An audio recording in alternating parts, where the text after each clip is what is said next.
নমস্কাৰ স্বাগতম জনাইছো আমাৰ চেনেলৰ অন্য এটি ভিডিঅ'ৰ মাজলৈ পুনৰবাৰ আপোনালোকক আজিৰ ভিডিঅ'টোত আমি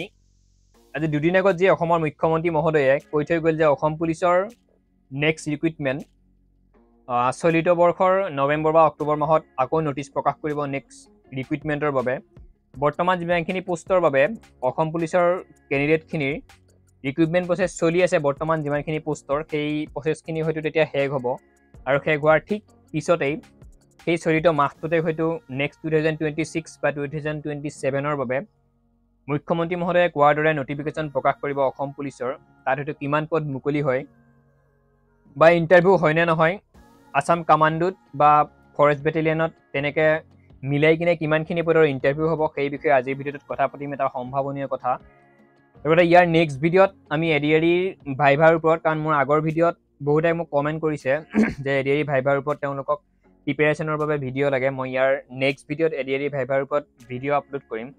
আৰু অসম পুলিচৰো যি ভাইভা হ'ব এডিআৰি গ্ৰেড 4ৰ ভাইভা প্লাছ অসম পুলিচৰ ভাইভা প্ৰায় একেই হয়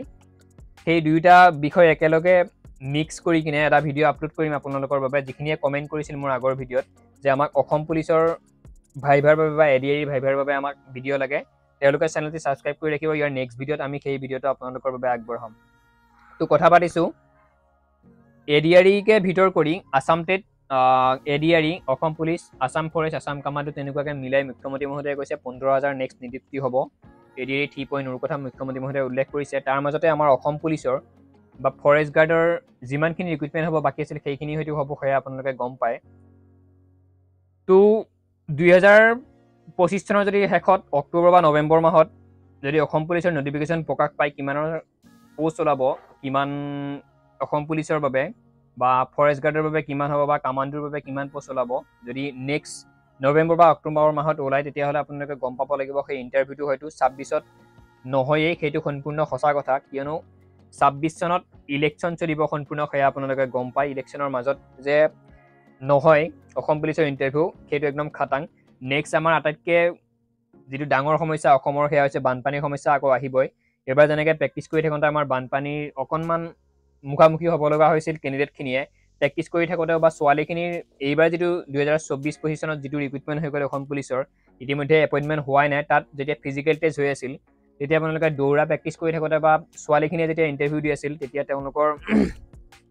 দৌৰাত যে অসুবিধা হৈছিল কিছুমানৰ পষ্টপন কৰি দিছিল ইণ্টাৰভিউ কেইদিনমান পিছুৱাই দিছিল বৰষুণৰ বাবে বানপানীৰ বাবে সেয়া আপোনালোকে গম পায় গতিকে মুখ্যমন্ত্ৰী মহোদয়ে কৈছে হয় নৱেম্বৰ বা অক্টোবৰ মাহত নটিচ ওলাব অসম পুলিচৰ কিন্তু ইণ্টাৰভিউ হয়তো কেতিয়া হ'ব সেয়া আপোনালোকে নিজে ভাবি চাওক 26 চনত কিন্তু কেতিয়াও ইণ্টাৰভিউ নহয় অসম পুলিচৰ লাগিলে এডিআৰি 3.0ৰ হয়তো এক্সাম হ'ব আসাম টেটৰ বা পঞ্চায়তৰ যিমানখিনি নতুনকৈ নিযুক্তি আহিছে তাৰে লাগিলে তেওঁলোকে এক্সামটো পাতি দিব 2026 চনৰ শেষৰ পিনে কিন্তু অসম পুলিচৰ ইণ্টাৰভিউ যে 2026 চনত নহয় মই ভাবোঁ সেয়া সত্য আৰু আপোনালোকেও নিজে ভাবি চাওক প্ৰেক্টিকেলি কথাটো 26 চনত অসম পুলিচৰ ইণ্টাৰভিউ হ'ব পাৰে নেকি কাৰণ বৰ্তমান অসম পুলিচৰ এতিয়ালৈকে এপইণ্টমেণ্ট হোৱা নাই নতুন কেণ্ডিডেটখিনিৰ বা বৰ্তমান যিটো ৰিক্ৰুইটমেণ্ট প্ৰচেছ চলিছে তাৰ কিন্তু এতিয়ালৈকে 50%ই বাকী আছে ৰিটাৰ্ণ টেষ্ট হৈ গৈছে ভাইভা বাকী আছে ঠিক আছে গতিকে মই আপোনালোকক এইটো কোৱা নাই বা আপোনালোকক ডিমটিভেট কৰা নাই যে অসম পুলিচৰ বাবে ৱেইট কৰিব নালাগে বা অসম পুলিচৰ বাবে পঢ়িব নালাগে যিমানখিনি কেণ্ডিডেটৰ বয়স আছে অৰ্থাৎ 25 বছৰৰ কমত আছে তেওঁলোকে হয়তো অসম পুলিচৰ বাবে নেক্সট ইণ্টাৰভিউৰ বাবে প্ৰিপেৰেশ্যন কৰিব পাৰে কিন্তু আপোনালোকৰ এপইণ্টমেণ্ট 29 চন মানত হ'বগৈ 2029 চন মানতহে আপোনালোকৰ নেক্সট যদি অসম পুলিচৰ বাবে আপোনালোকে ৱেইট কৰে 2029 চন মানত আপোনালোকে এপইণ্টমেণ্ট ল'ব পাৰিব অসম পুলিচৰ কাৰণ 26ত সম্পূৰ্ণভাৱে বন্ধ থাকিব ইণ্টাৰভিউ অসম পুলিচৰ ইলেকশ্যনৰ বাবে তো ভিডিঅ'টোত মই এইটোকেই ক'ব বিচাৰিছোঁ যাৰ নেকি অকণমান এইজ কম ইয়াৰ আগৰ ইণ্টাৰভিউখিনিত আপোনালোকে দিব পৰা নাই ইণ্টাৰভিউত এপ্লাই কৰিব পৰা নাই 2 দিনৰ বাবে বা 1-2 মাহৰ বাবে আপোনালোকৰ 18 বছৰ হোৱা নাই বয়স মিলা নাই তেওঁলোকৰ বাবে অতি সুখবৰ আহিব ৰিক্ৰুইটমেণ্ট কিন্তু অকণমান দেৰি হ'ব 29 চনত মোটামুটি 28 চনৰ শেষৰ পিনেহে হয়তো আপোনালোকৰ এপইণ্টমেণ্ট হ'ব যদি নেক্সট অসম পুলিচৰ নিউ ভেকেঞ্চি আহে বা আসাম কামাণ্ডোৰ যদি আহে ঠিক তেনেকুৱাই হ'ব 26 চনত কিন্তু আপোনালোকে এপইণ্টমেণ্ট নাপায় সেইটো সম্পূৰ্ণ মিছা কথা 27 চনত পায় নে নাপায় তাৰো গেৰাণ্টি নাই 28 চনৰ হয়তো শেষৰ পিনেহে আপোনালোকৰ এপইণ্টমেণ্ট হ'ব 29 চনত হয়তো আপোনালোকৰ ট্ৰেইনিং হ'ব পাৰে তো মই আকৌ কৈছোঁ ডিমটিভেট কৰা নাই যিমানৰ ইচ্ছুক অসম পুলিচৰ বাবে যদি আপোনালোকৰ এইজ আছে সুন্দৰকৈ এপ্লাই কৰক আৰু প্ৰেক্টিছ কৰক আৰু প্ৰিপেৰেশ্যনটো মেইন হয় গমেই পায় আপোনালোকে অসমত কিমানখিনি পোষ্টৰ বাবে কিমান কেণ্ডিডেটে এপ্লাই কৰে অসমত 12,000 বা যিমানেই নহওক আৰু যদি 10,000 পোষ্ট থাকে তাত 18 লাখ 17 লাখ কেণ্ডিডেটে এপ্লাই কৰে সেয়েহে আপোনালোকক কৈছোঁ প্ৰেক্টিছটো মেইন পিছত গৈ যাতে আপোনালোকে আকৌ নকয় কাট অফ বেছি গ'ল, কাট অফ কিবা গ'ল, চৰকাৰে কাট অফ বঢ়ালে। চৰকাৰে কাট অফ কেতিয়াও নবঢ়ায়, কেণ্ডিডেটে কাট অফ বঢ়ায়। কেণ্ডিডেটৰ পৰীক্ষাৰ যিটো মাৰ্ক, পঢ়াৰ যিটো ছিষ্টেম, চিলেবাছৰ যোনে যেনেকৈ কমপ্লিট কৰি ভালদৰে, আজিকালি সকলো কেণ্ডিডেটে ভালদৰে পঢ়ি শুনি পৰীক্ষা দিয়ে, কাৰণ সকলোবোৰ আগৰ নিচিনা নহয়, এতিয়া সকলোবোৰ স্মাৰ্ট। গতিকে প্ৰিপেৰেশ্যনটো জোৰদাৰ কৰক। যদি 26 চনতেই যদি ৰিক্ৰুইটমেণ্টটো কিবা কাৰণত শেষৰ পিনে হ'লেও আপোনালোকৰ ফিজিকেল টেষ্টটো হৈ যায়, এতিয়াৰ পৰাই যিমানখিনি নতুন কেণ্ডিডেট তেওঁলোকে ফিজিকেল টেষ্টৰ বাবে প্ৰিপেৰেশ্যন কৰক, ৰাতিপুৱা ৰানিং কৰক, প্ৰেক্টিছ কৰক। আৰু বহুত কেণ্ডিডেটে মোক কুৱেশ্যন কৰিছিল আগৰ ভিডিঅ'সমূহত যে আমি ৰানিং নতুনকৈ প্ৰেক্টিছ কৰিব লাগিলে কেনেদৰে কৰিব লাগিব। ময়ো ইণ্টাৰভিউ দিছোঁ, মেডিকেলি মই আনফিট, ফিজিকেলি 3-4বাৰ মই ইণ্টাৰভিউ পাছ কৰিছোঁ, SSC GDতেই হওক বা আৰ্মিতেই হওক। গতিকে প্ৰথম নতুনকৈ যোনে নেকি দৌৰা প্ৰেক্টিছ কৰে, ফিজিকেল টেষ্টৰ বাবে আৰম্ভ কৰে,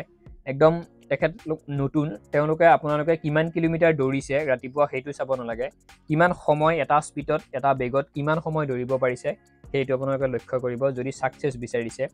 যদি আপোনালোকে কিমান কিলোমিটাৰ আজি দৌৰিলোঁ, কালি ইমান কিলোমিটাৰ দৌৰিছোঁ, পৰহি ইমান কিলোমিটাৰ দৌৰিছোঁ, তেনেকৈ যদি আপোনালোকে ভাবে